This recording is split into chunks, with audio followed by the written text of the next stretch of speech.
The red giant star that had given life to Kethmore for thousands of years was dying much faster than anyone expected. Deep inside its burning core, the nuclear fires that had burned steady for so long were now flickering like a candle in the wind. Ambassador Veltara stood in the emergency communications center, her 6 thin arms shaking, as she prepared to send what might be her people's last message to the galaxy. Veltara had been a diplomat for over 40 years. She had negotiated trade deals, resolved border disputes, and spoken for her people in countless meetings across the stars. But she had never faced anything like this. The scientists had been wrong about everything. They said the star would die, slowly over the next 1,000 years, giving them plenty of time to prepare and relocate. Instead, it was collapsing now, and fast. She looked out through the transparent walls of the center at the Kethmori capital city below. Millions of beings went about their daily lives, most still unaware of the disaster heading their way. Children played in the crystal gardens. Workers traveled between the tall spires that reached toward their dying sun. Families gathered in the evening to share meals and stories. All of this would be gone in just 60 days. Taking a deep breath, Veltara activated the long-range transmitter. The message would travel across the galaxy, reaching every major civilization that belonged to the Galactic Communication Network. Surely someone would help. The Kethmori had been peaceful neighbors for centuries. They had never started wars or caused trouble. They had always been ready to help others in need. "This is Ambassador Veltara of the Kethmori Republic," she began, her voice steady despite her fear. "Our star dies ahead of all predictions. We have perhaps 60 rotations before our world becomes ash. We have 2.3 billion souls who face extinction. We beg any who can hear this, help us." The message was simple and direct. There was no time for fancy diplomatic language or long explanations. Her people needed help, and they needed it now. Every major power in the galaxy would receive this message within hours. Someone would answer. Someone had to answer. The first response came from the Zephyrian Empire just 6 hours later. Veltara's heart raced as she opened the communication, hoping for good news. Instead, she found a formal message from their Ministry of Foreign Affairs. The Zephyrians were very sorry to hear about the Kethmori situation, but they were currently dealing with border disputes along their southern frontier. All their ships were needed for defense. They wished the Kethmori luck and offered their thoughts and prayers. Veltara stared at the message in disbelief. The Zephyrians had thousands of ships and controlled dozens of star systems. They were one of the most powerful military forces in the galaxy. But they would not spare even a few vessels to save an entire civilization. The Arcturian Collective responded next. Their message was even worse. They had run detailed calculations on the cost of evacuating 2.3 billion beings. The resource expenditure would be enormous. The fuel costs alone would strain their budget for years. The logistics were nearly impossible. After careful analysis, they had determined that the rescue operation exceeded their acceptable parameters. They thanked the Kethmori for their understanding and suggested they focus on preserving their cultural data for future generations. Veltara felt sick. The Arcturians were famous for their advanced technology and vast wealth. They could afford to help if they wanted to, but they saw her people as nothing more than numbers in a spreadsheet. More responses came throughout the day, each one another nail in the coffin of hope. The Centauri Trade Federation offered to buy salvageable Kethmori cultural artifacts at competitive market rates. The Rigel Confederacy was dealing with internal political issues. The Vegan Assembly was focusing on environmental restoration to projects. Everyone had excuses. By evening, Veltara sat alone in her office, staring at the growing list of rejections. Some were polite, others were cold, but the result was the same. Nobody wanted to help. The galaxy's great civilizations, with their advanced technology and vast resources, had turned their backs on the Kethmori. She thought about her own daughter, Kira, who was just starting her career as a teacher, about her elderly parents, who had never left their home world, about the millions of children who would never get the chance to grow up and explore the stars. All of them would die because no one cared enough to help. Just as she was about to give up hope entirely, one more message arrived. It came from a small, distant system called Sol. The species was called humans, and they were relatively new to interstellar travel. Most of the galaxy barely knew they existed. They had no great fleets or advanced technology, but their message was different from all the others. Ambassador Veltara, this is Captain Jin Ho of the Terran Evacuation Command. We received your distress call. We know we're not the biggest or strongest civilization in the galaxy, but we're going to help. We're loading every ship we can find with supplies and heading your way. We're coming. Hold on. For the first time in days, Veltara smiled. Help was coming from the most unexpected place of all. When the first human ships appeared in the Kethmore system, Veltara watched from the orbital station's observation deck. Her 4 hearts, which had been beating with hope for the past week, suddenly felt heavy with disappointment. This was not what she had expected at all. Where were the massive warships she had seen in broadcasts from other civilizations? Where were the sleek evacuation vessels designed specifically for moving large populations? Instead, she saw what looked like a collection of old, beat-up cargo ships. Some had patches welded onto their hulls. Others looked like they had been hauling grain or minerals just days ago. A few passenger ships were mixed in, but even those had crude metal extensions bolted to their sides, making them look like they might fall apart at any moment. Veltara counted the ships as they formed up near the planet. 47 vessels, in total. The largest could maybe hold 50,000 people. The smallest looked like it might carry a few hundred at most. How could this tiny, mismatched fleet possibly evacuate 2.3 billion Kethmori? The math didn't work. It was impossible. Her assistant, a young Kethmori named Telvon, stood beside her looking equally concerned. "Ambassador," he whispered, "surely there are more ships coming. This cannot be their entire rescue fleet." Before Veltara could respond, her communication device buzzed. A message from the lead human ship was requesting permission to dock. She granted it, though her hope was fading. Fast. Maybe it would be better to thank the humans for their effort and send them away before they got hurt trying to help. 20 minutes later, Veltara met Captain Jin Ho in the station's main docking bay. She had expected an older, experienced commander leading such an important mission. Instead, she found a man who looked to be in his early 30s.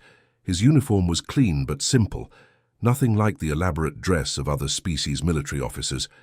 Dark circles under his eyes showed he hadn't slept much recently, but there was something in his expression that caught her attention. His eyes burned with a fierce determination she had rarely seen. "Ambassador Veltara," Jin Ho said, bowing slightly in what she recognized as a human greeting. "I'm Captain Jin Ho of the Terran Evacuation Command. Thank you for allowing us to dock." "Captain," Veltara replied carefully, "I appreciate that your people came all this way to help us. But I must ask, are there more ships coming? Your fleet seems rather small for the task ahead." Jin Ho's expression didn't change. "This is most of what we have, but more are coming. Every ship that can fly is either here or on its way." "I know. It doesn't look like much." He gestured toward a wall screen showing his modest fleet. "Those cargo haulers used to carry food between our colonies. The passenger ships normally take tourists to see Earth's moon. That mining vessel over there belongs to Lieutenant Min Ho's family. They've been asteroid miners for 3 generations. As if summoned by his name, a young officer approached them. Lieutenant Min Ho looked even younger than the captain, but he carried himself with quiet confidence. "Sir, the Hanyang is ready for evacuation duty. We stripped out all the mining equipment and installed temporary life support. She's not pretty, but she'll hold 20,000 people safely." Behind them, Commander Haye Jin was busy coordinating with her team. She moved between different workstations, checking supply lists and evacuation schedules. Her uniform bore the patches of what looked like a cargo transport company, not a military organization. "Commander," Jin Ho called to her, "please update the ambassador on our logistics." Jin approached with a datapad in hand. "Ambassador, we've organized our ships into 3 groups. The larger vessels will handle the main population centers. The smaller ships will evacuate remote settlements and orbital facilities. We estimate we can move about 3 million people per trip, assuming optimal loading conditions." Veltara's heart sank further. "Per trip? Captain, with respect, even if you could make multiple trips, the timeline is impossible. Our star will collapse in less than 60 days. The radiation levels are already increasing. We know, Jinho said simply. That's why we're not planning multiple trips to different systems. We're planning multiple trips between your planet and our ships in high orbit. Load them up, take them to safety, come back for more. Over and over until everyone is out. But your ships aren't designed for that kind of work, Veltara protested.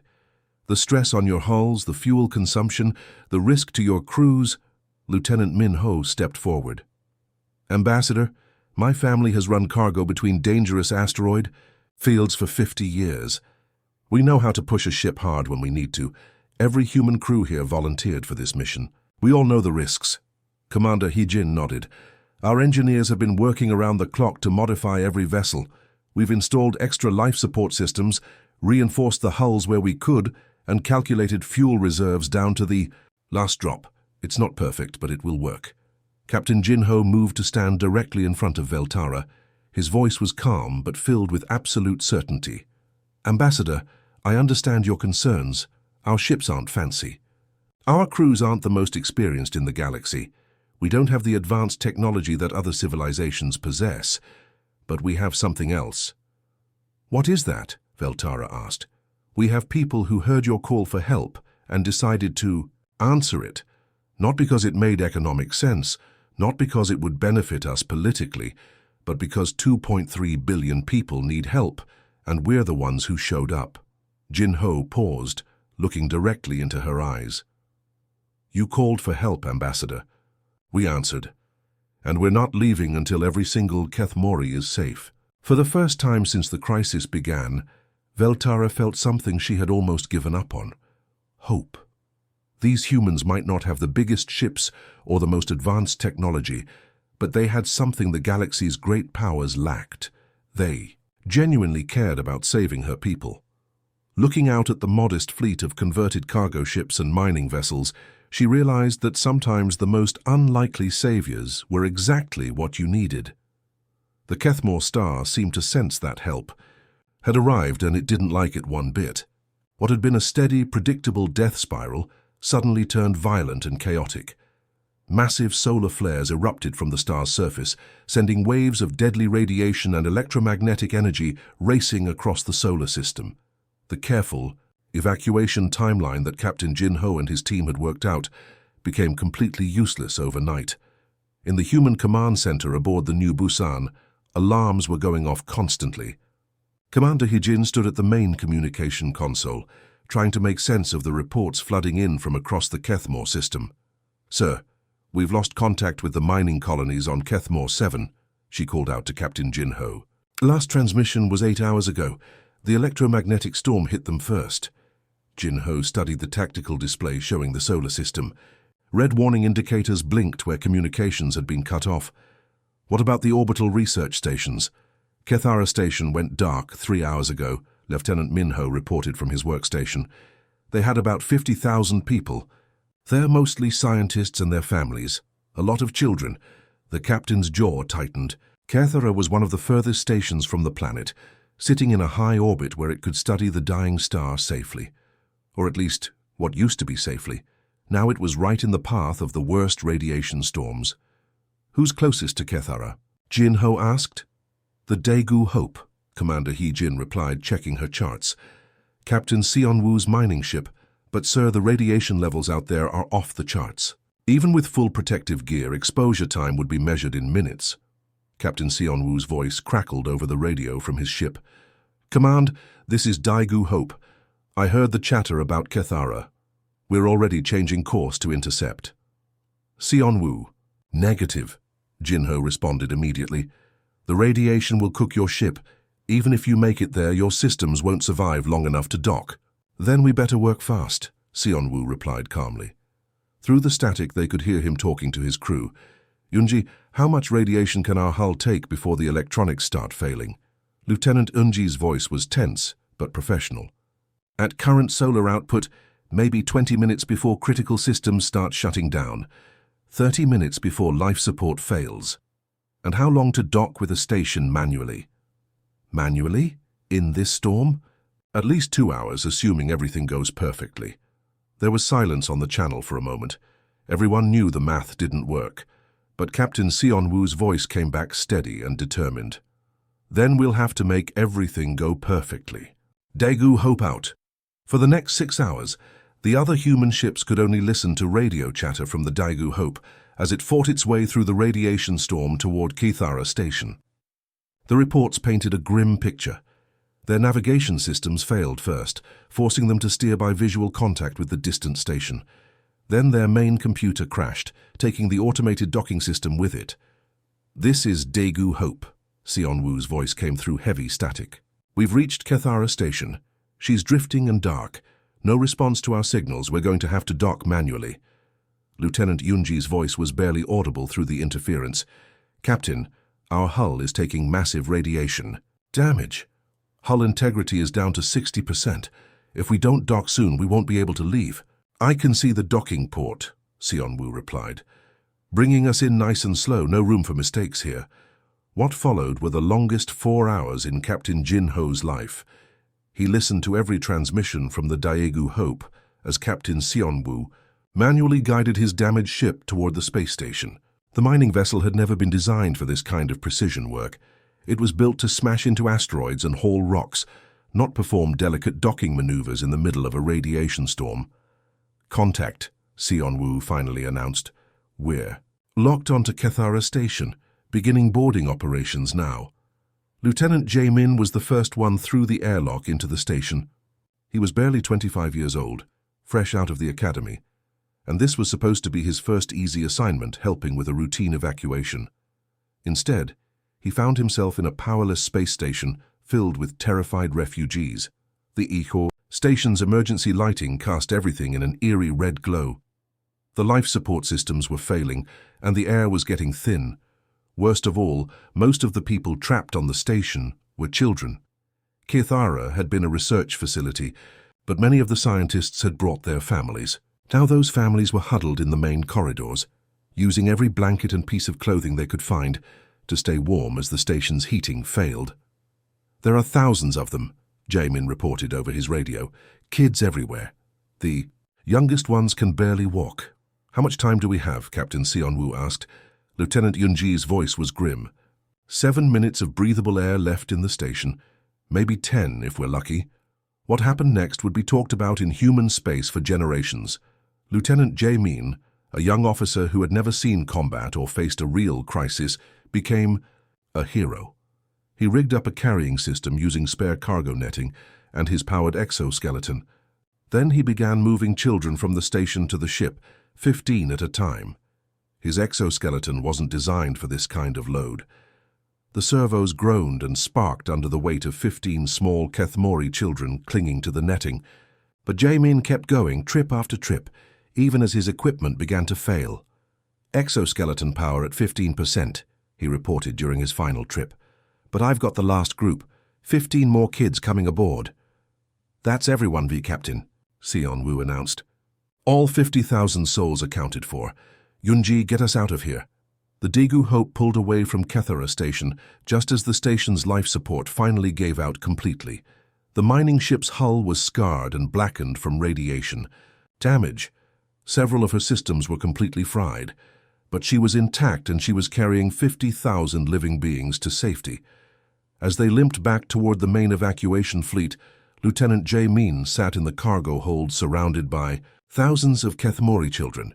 His exoskeleton was completely dead, its power systems burned out from the strain. His muscles ached from carrying load after load of refugees, but he was smiling. One of the older Kethmori children, maybe 8 years old, looked up at him with large, grateful eyes. "Thank you," she whispered in broken human language. Jae-min reached out and gently patted her head. "Worth it," he whispered back, looking around at all the young faces staring at him with wonder and relief. "Definitely worth it." The evacuation had been going on for weeks, but time was running out faster than anyone had hoped. Captain Jin Ho stood on the bridge of the New Busan, looking at numbers that made his stomach turn. They had saved over 2 billion Kethmori so far, but 200 million people were still on the planet's surface. 5 days ago, that would have been manageable. Now with the star expanding and throwing off deadly radiation like an angry beast, it seemed impossible. The new Busan itself was barely holding together.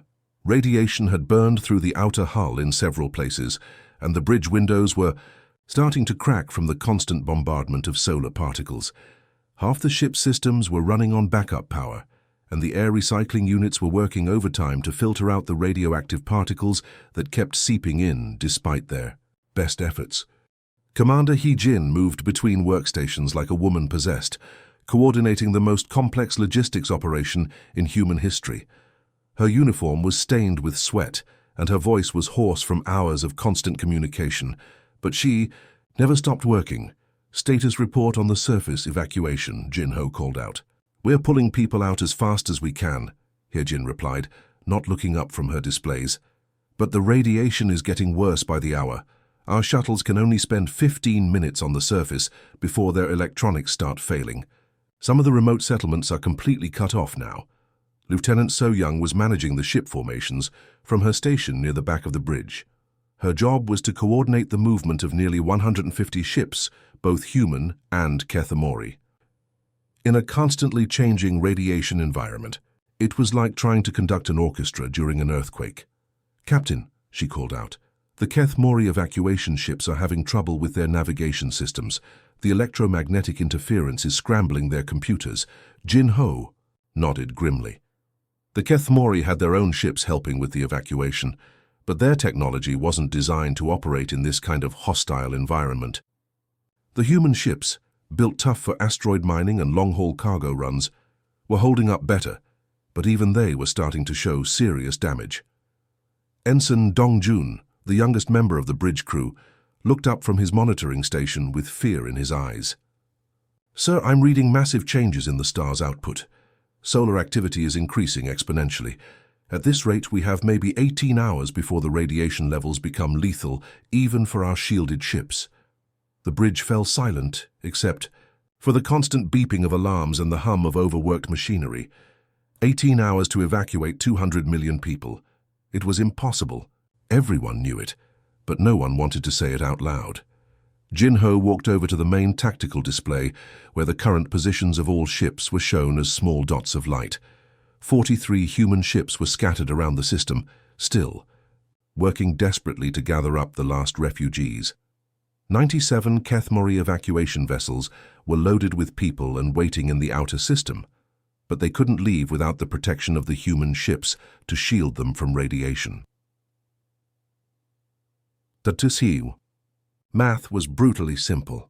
The Kethemori ships could survive the journey to safety, but only if the human ships stayed between them and the dying star, absorbing the worst of the radiation.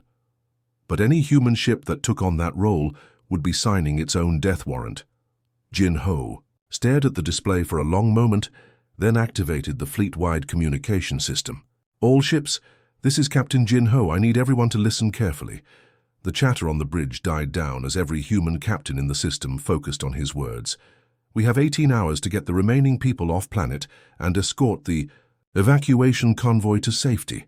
The radiation levels are going to be lethal. Any ship that positions itself between the star and the refugee convoy is not coming home." He paused, letting that sink in. "I'm asking for volunteers to form a protective screen around the Kethemori ships, but I want to be absolutely clear. This is a one-way mission. Anyone who wants to pull back and save themselves, do it now. No, one will think less of you. You've all done more than enough already." The response came immediately from Captain Sungmin of the cargo hauler Incheon Spirit. His voice was rough but determined. "Sir, respectfully, shut up and give us our coordinates. We didn't come this far to abandon people now." Similar responses crackled over the radio from every human ship in the system. Captain Yoon Seo of the converted passenger liner Mokpo Dream was next. "Mokpo Dream standing by for screening duty. My crew voted. We're staying." Lieutenant Kyung-ho, commanding the tiny asteroid tug Jeonju Runner, added his voice. "Sir, this bucket of bolts has been through worse. We're not backing down now." One by one, every human captain in the system volunteered for what they all knew was a suicide mission. Jin-ho felt his throat tighten with emotion. These weren't professional soldiers trained for heroic sacrifices. They were cargo haulers, miners, passenger ship crews, and merchant marines, regular people who had volunteered to help strangers, and were now volunteering to die for them. The final evacuation began 12 hours later. The remaining Kethmori were loaded onto the last shuttles and transport ships as the star's outer layers began to visibly expand.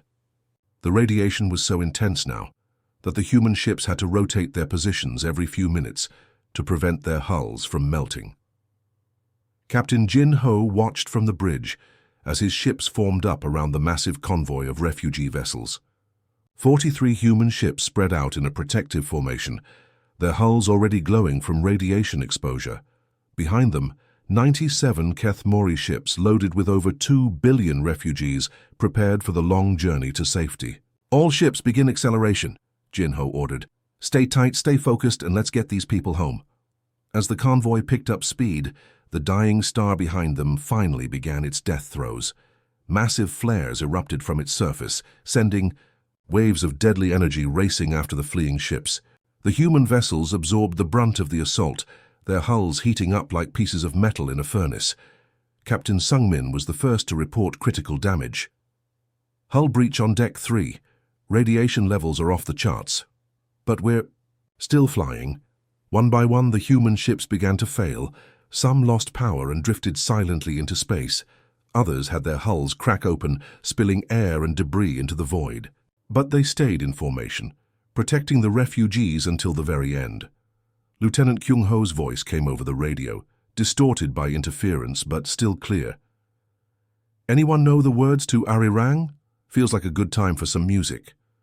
Soon, voices from 37 different ships were singing the old Korean folk song together, their voices mixing and harmonizing, despite the static and interference. They sang as their ships burned around them, as their systems failed one by one, as they gave their lives to protect people they had never met. When the convoy finally reached safe space, only 6 human ships were still functional. 37. Crews had sacrificed themselves to ensure that every single Kethmori refugee made it to safety. Their last act had been one of defiance and hope, singing songs of home as they died far from Earth to save an alien civilization. But their sacrifice was not in vain. Every single one of the 2.3 billion Kethmori had survived, carried to safety by the courage and compassion of ordinary humans who had done something extraordinary.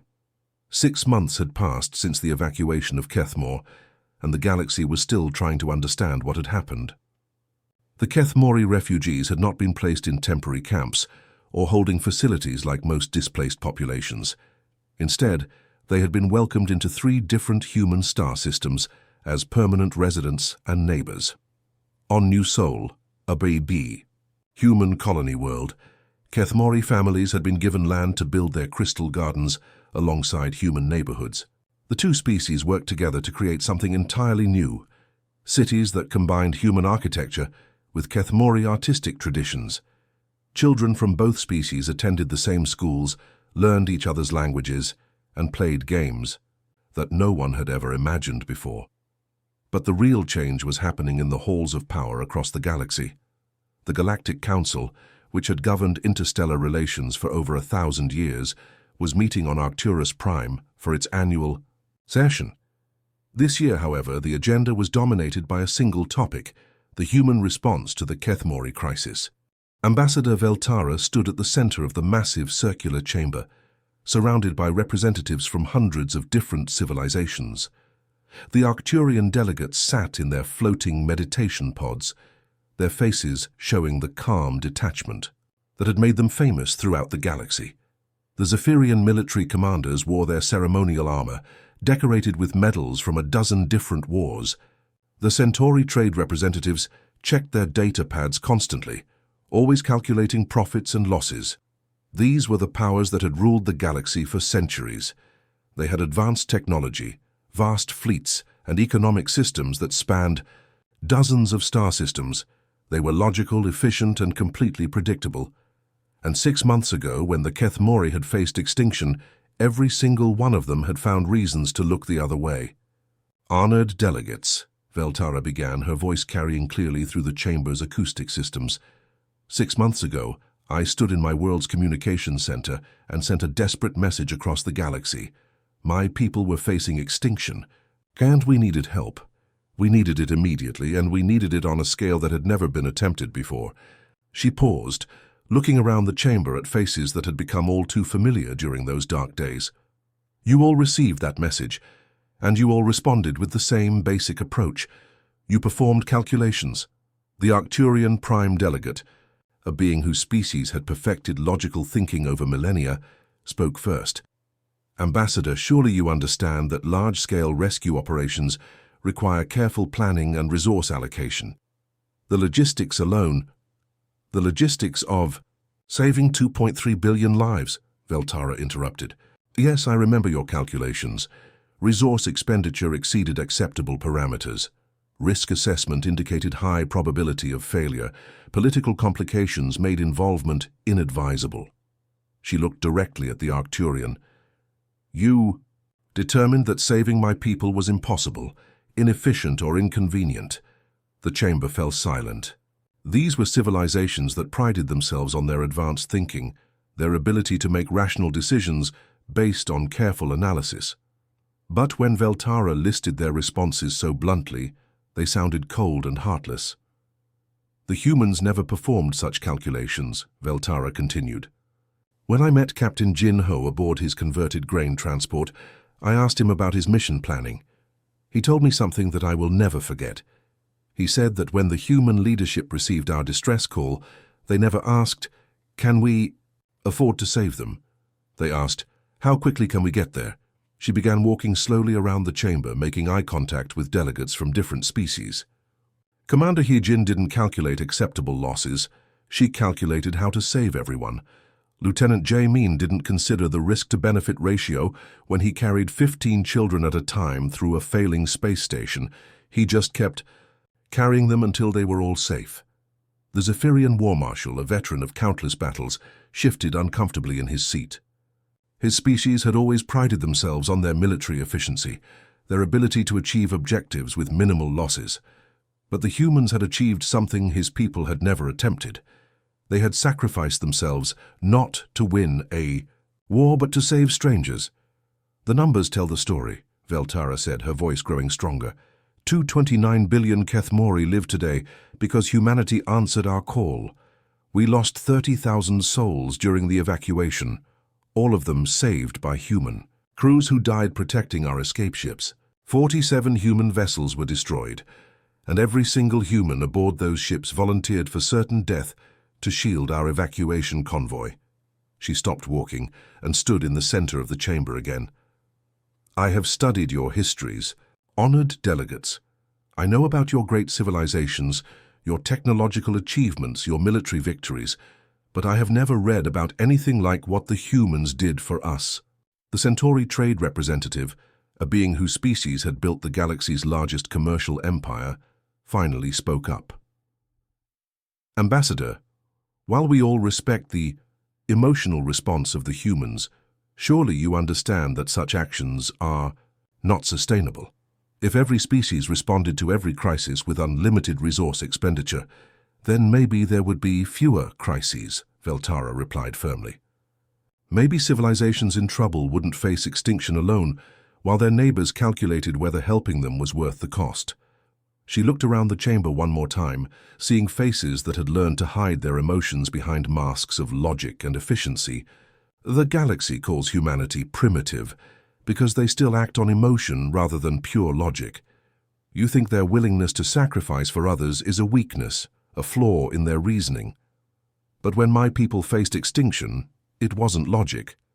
That saved us. The chamber was completely silent now. Even the constant humming of the translation devices seemed quieter.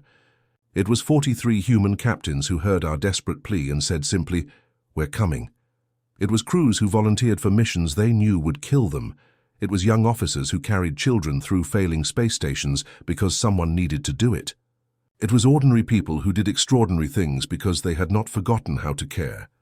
Veltara's voice dropped to almost a whisper, but everyone in the chamber could hear her clearly. The galaxy has much to learn from these primitive humans. They have something we've lost in our pursuit of efficiency and logic. They have not forgotten how to care about people they've never met. In the months that followed that speech, something changed in the galaxy. The phrase, "the human," response began appearing in diplomatic communications, in news reports and in everyday conversation. It became synonymous with hope, compassion, and the radical idea that sometimes the most illogical action, helping others at great cost to yourself, was the most human thing of all. Trade agreements began, including humanitarian clauses. Military. Alliances started setting aside resources for emergency response. The Arcturian Collective established their first disaster relief fund. Even the Zephyrian Empire began training crews for rescue operations. But the real change was happening in the human colonies where the Kethmori had settled. In the parks of New Sol, human and Kethmori children played together, creating games that combined the best of both cultures. In the schools they learned that being different wasn't something to fear or calculate around, it was something to celebrate. And in the galaxy's collective memory, the evacuation of Kethmor became more than just a rescue operation. It became proof that sometimes the newest voices in the galaxy could teach its oldest civilizations what it truly meant to be civilized.